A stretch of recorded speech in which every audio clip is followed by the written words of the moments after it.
Պարոն Ֆարմանյան, թույլ տվեք կտրականապես չհամաձայնվել են մտքի հետ, որ հանձնաժողովի նախագահները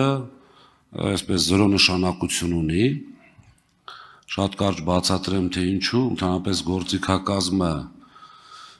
ըստ կիրառելիության բավականին մեծ է, եւ երկրորդը գոնե Հայաստանում միշտ աշխատել է հետեւյալ սկզբունքը, ոչ թե պաշտոնը պետք է մարդուն գեղեցկացնի, այլ մարդը պետք է գեղեցկացնի այդ պաշտոնը։ Այս պարագայում ոչ թե գեղեցկացնի, այլ ավելի արդյունավետ դարձնի։ Ամեն դեպքում եւ մի առաջարկել ունեմ, եկեք մենք չքննարկենք մեզ ընտրել են, չեն ընտրել, ոնց չեն ընտրել եւ այլն։ Խնդրում եմ այդ թեման փակենք, որովհետեւ իմ համար հաճելի էր ամենայն դեպս այդ որոշում լսելը, բոլորը գիտեն դրա մասին։ Հիմա մի հարց կապված բյուջեի ծախսերի հետ կապված։ Գիտեք, այս պայն չեմ ուզում հարցնեմ արդյոք ծախսերի ուռճացվածության, այսպես ի տարբերություն իշխանության, եկեք անմեղության կանխավարկածը ես պայեմ որպես իրավաբան, ես ուզում եմ խոսել ավելի շատ արդյունավետության մասին։ Հիմա տեսնում ենք բազմաթիվ, եթե ոչ բազմաթիվ կան փակ հոդվածներ եւ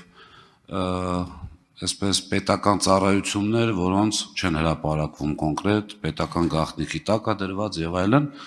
Ես օրինակ ինչպես է կարծում, արդյոք չարժի թեկուզ պետական անվտանգությունը այսպես տակը դնելով, լավ, չբացահայտենք կոնկրետ այսպես հոդվածները, որի վրա ինչքան է գնում, բայց օրինակ ես կարծում եմ, որ հասարակությունը պետք է իմանա, թե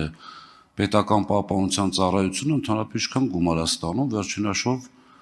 երբ որ տեսնում ենք բազմաթիվ կորտեժները, երբ որ տեսնում ենք ազգային ժողովի մեր ՊՊՑ-ի աշխատակիցների քանակի, մոտ օրինակ հարց է առաջանում, որպես բազմաթիվ տարիներ, որպես հարկատու նաև։ Ինչ կարծիք եք սրա մասին։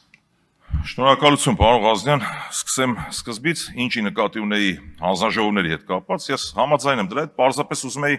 բովանդակային առումով ընդգծեի, որ ընդդիմադիր ներկայացուցիչները, երբ որ լինում են հանձնաժողովի նախագահ, մեր գործընկերները պետք է ի նկատի ունենան, որ իրենք մեծամասնություն են այսպես թե այնպես։ Զուտ այդ տեսանկյունից ի նկատի ունեի։ Ինչ վերաբերում է մարդ պաշտոն լրիվ կիսում եմ ձեր կարծիքը եւ գաղտնի հոդվածների, ընդհանրապես այդ գաղտնի զեկուցող, այսինքն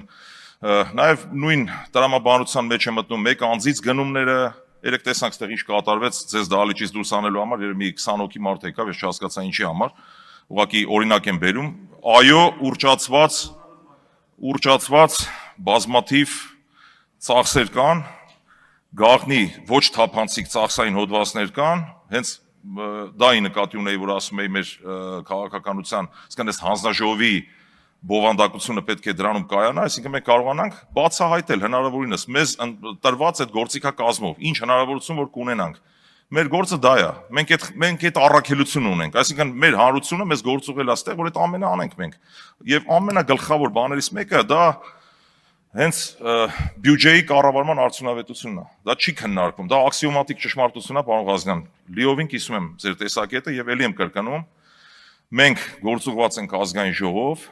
նոր ենք սկսելու մեր աշխատանքները, մեր հանրությունը թող վստահ լինի, որ մեր օրենսդրական նախաձեռնություններով, մեր ուրեմն մասնագիտական գիտելիքներով, մեր ոչ ներուժով մենք նպաստելու ենք իրենց բարեկեցությանը, անվտանգությանը, մեր հայրենիքի զարգացմանը։ Լիովին կիսում եմ ձեր տեսակետը, շնորհակալություն։ Արձագանք։ Ես նաև մի հարց կուզեմ ձեզ տալ, օրինակ այդ կարող է իհարկե առանձին այսպես մտորման համար եմ տալի, նաև իշխող խմբակցության։ Ես օրինակ կարծում եմ, որ գոնե աչքով տեսանելի, այսպես չեմ տեսել, տողերը չեմ կարող ասել, նորից անմեղության կանխավարկածից ելնելով, բայց տեսանելի աչքով տեսնում եմ, օրինակ ազգային ժողովում այսքան ՊՊՑ պետք չի։ Հիմա նույն տարբերակով ամենայն հարգանքով լավ ժողովուրդ են, թող աշխատեն, ունեն իրենց աշխատանքը, բայց կարծում եմ դրա անհրաժեշտությունը չկա, ոչ թե կարծում եմ, այլ համոզված եմ։ Ինչպես նաև հիշում եք ժամանակին կար այսպիսի արտահայտություն իշխանության ղեկավարի Բերանից եմ առաջ անգամ լսել պատավատապետություն։ Հիմա արդյոք չեք կարծում, որ հայտարարվեց ինչ որ մի փոքր չափ կրճատվել է, բայց արդյոք չեք կարծում, որ պետքա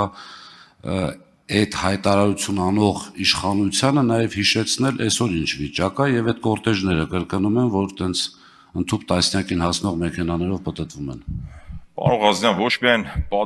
պատավատապետությունը, այլ նաև ցանկացած օրինակ գործուղումները ամեն ինչ պետք է լինի չափելի, այսինքն պետք է այդ արդյունքը դու չափես։ Օրինակ մեր գործընկերները ասենք որ գնում են գործուղում։ Հայաստանի շարքային քաղաքացին դրանից ինչ շոշափելի օգուտներ ունի, ես չգիտեմ։ Չեմ լրիվ բացարձակ ասում, որ ընդհանրապես որևէ օգուտ գոյություն չունի, բայց վստահ եմ, ինչքանով որ ուսումնասիրել եմ, օրինակ մեր հանձնաժողովում մեծ սիրով ես կնախաձեռնեի մի հատ ընթացակարգ, այդ պարզեինք այդ գործուղումների վրա, որ ծախսերը կատարվել են, մարդիկ գնում են տուրիստական նպատակով, թե գնում են ինչ-որ գործանելու մեր երկրի համար։ Սա ուղղակի մասնավոր օրինակ եմ բերում։ Եվ մեր հարությանը մենք պետք է կարողանանք ցույց տալ մեր օրինակով առաջին հերթին։ Սա ոչ թե պոպուլիստական քայլ է, ոչ թե PR-ը, այլ